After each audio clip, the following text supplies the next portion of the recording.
तो हेलो दोस्तों, आप सभी का एक बार मोस्ट वेलकम है हमारे इस यूट्यूब चैनल पर। जितने भी विद्यार्थी बिहार बोर्ड से कक्षा 7th में वर्तमान में वार्षिक परीक्षा देने जा रहे हैं, ठीक है। तो जैसे कि आप सबको पता है कि आपका गणित का पेपर हो चुका है और यहाँ पर देख सकते हैं मेरे पास 100% का 101% जो ना ओरिजिनल क्वेश्चन पेपर आ चुका है हिंदी का, ठीक है। तो आज के इस वीडियो में इसका हिंदी का आंसर की कराने जा रहे हैं, ठीक है।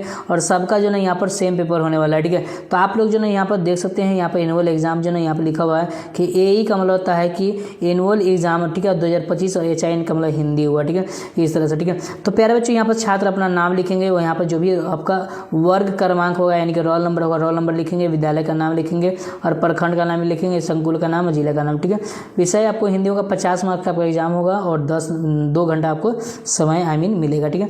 तो यहाँ पर वीक्षक का हस्ताक्षर होगा, मूल्यांकनकर्ता का हस्ताक्षर होगा और यहाँ पर प्राप्तांक मिलेगा, ठीक है। मतलब यहाँ पर जो आपके शिक्षक हो गए, ठीक है, जो एग्जाम ले रहे होंगे यहाँ पर सिग्नेचर करेगा, जो भी आपका कॉपी चेक करेगा यहाँ पर सिग्नेचर करेगा और यहाँ पर आपको अंक मिलेगा कि कितना आप इस हिंदी में नंबर लाए हैं। यहाँ पर कुछ इंस्ट्रक्शन निर्देश दिया हुआ है, यहाँ पर समझाया गया है कि इस प्रश्न में कुल 5 प्रश्न, ठीक है, और प्रत्येक प्रश्न का उत्तर देना अनिवार्य है। प्रत्येक प्रश्न के सामने उनके लिए निर्धारित अंक एवं निश्चित अंक किया गया है। प्रत्येक प्रश्न के ऊपर क्रमवार अधिगम का प्रतिफल कोड इस तरह से दिया गया है जो कि ओरिजिनल का पहचान है, ठीक है, याद रखिएगा।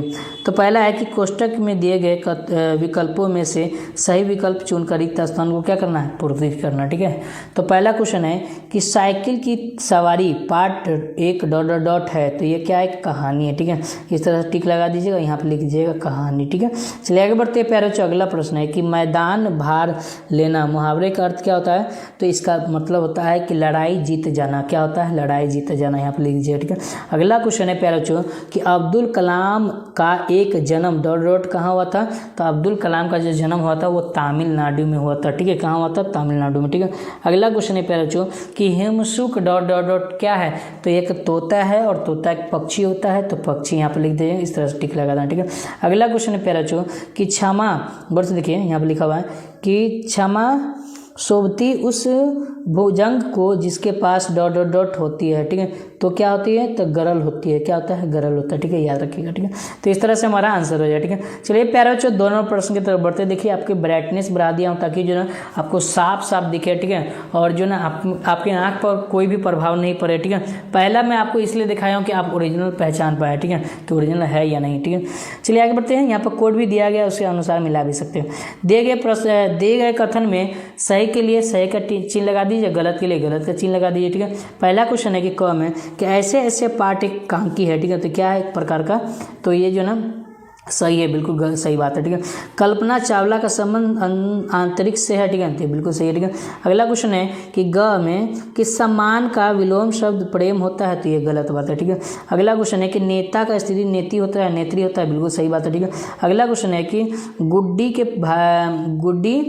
के 5 भाई है, तो बिल्कुल सही बात है, यहाँ पर 5 भाई है, ठीक है। तो इस तरह हमारा आंसर हो जाए, ठीक है। चलिए आगे बढ़ते हैं प्यारे बच्चों। यहाँ पर 3 प्रश्न दिया हुआ है कि स्तंभ अ का मिलान स्तंभ ब से कीजिए, ठीक है। स्तंभ अ का जो मिलान है ना वो किससे करना है, स्तंभ ब से करना, ठीक है। तो चलिए गौर से देखिए। पहला क्वेश्चन है संप्रदान कारक की विभक्ति चिन्ह क्या है, संप्रदान कारक की जो विभक्ति चिन्ह है वो क्या है, तो इसका आंसर हो जाएगा वो क्या है, तो वो हो जाएगा के लिए। क्या हो जाएगा, के लिए, ठीक है। आगे बढ़ते हैं। यहाँ पर ख में कि 15 दिनों का कालखंड है, तो 15 दिनों का जो ना कालखंड वो पाखरवार हो जाए, ठीक है, पखवार हो जाए, ठीक है। अगला क्वेश्चन ग में है प्यारे बच्चों कि विष का पर्यायवाची शब्द क्या होगा, तो जहर हो जाए, ठीक है। अगला क्वेश्चन है कि धरती के अंदर आने जाने का रास्ता ... सुरंग कहलाता है, ठीक है। अगला क्वेश्चन है कि लता मंगेशकर ...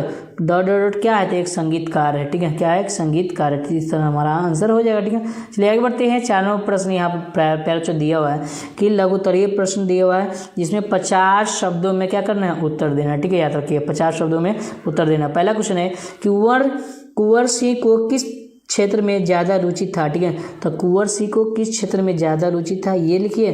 और नहीं तो दूसरा है कि आर्यभट्ट ने कौन कौन से चीज़ें की खोज की, तो मैंने कुंवर सिंह के बारे में ही बताया कि घुड़सवारी, तलवारबाजी और कुर्सी क्षेत्र में कुंवर सिंह ने ज़्यादा रुचि थी, ठीक है। इस तरह से हमारा आंसर हो जाए, ठीक है, 4 का।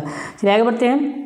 ख में दिया हुआ है कि नचिकेता को यमपुरी के मुख्य द्वार पर क्यों रुकना पड़ा। ठीक है, या तो ये लिखिए, नहीं तो इसका अथवा का आंसर लिख दीजिए कि पेड़ को दानी क्यों कहा गया। ठीक है, तो पेड़ को दानी इसलिए कहा गया है क्योंकि वह बिना किसी स्वार्थ के लोगों की ज़रूरतें पूरी करता है। ठीक है, उसके बाद जो नहीं यहाँ पर दिया हुआ है कि उसकी हर चीज़ छाया, फल, पत्ते, लकड़ी आदि मनुष्यों के लिए उपयोगी होती है।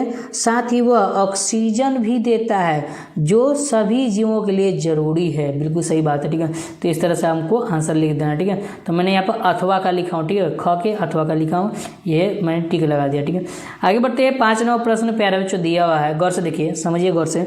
अगर आप वीडियो लाइक नहीं किए तो प्यारे बच्चों वीडियो को लाइक कर देंगे, चैनल को सब्सक्राइब करिएगा। ठीक है, वीडियो को लाइक करके सब्सक्राइब करिएंगे ना तो हमको मोटिवेशन मिलता है और आपके लिए मैं फ्री ऑफ कॉस्ट कोई भी 1 रुपया की मांग वगैरह नहीं करते हैं। ठीक है, इसलिए जो ना आप जो है ना चैनल को सब्सक्राइब कर लीजिए। ठीक है, और बेल आइकन दबा लीजिए ताकि नोटिफिकेशन आपके पास जाता रहेगा। ठीक है, कहता है कि 100 शब्दों में देना है।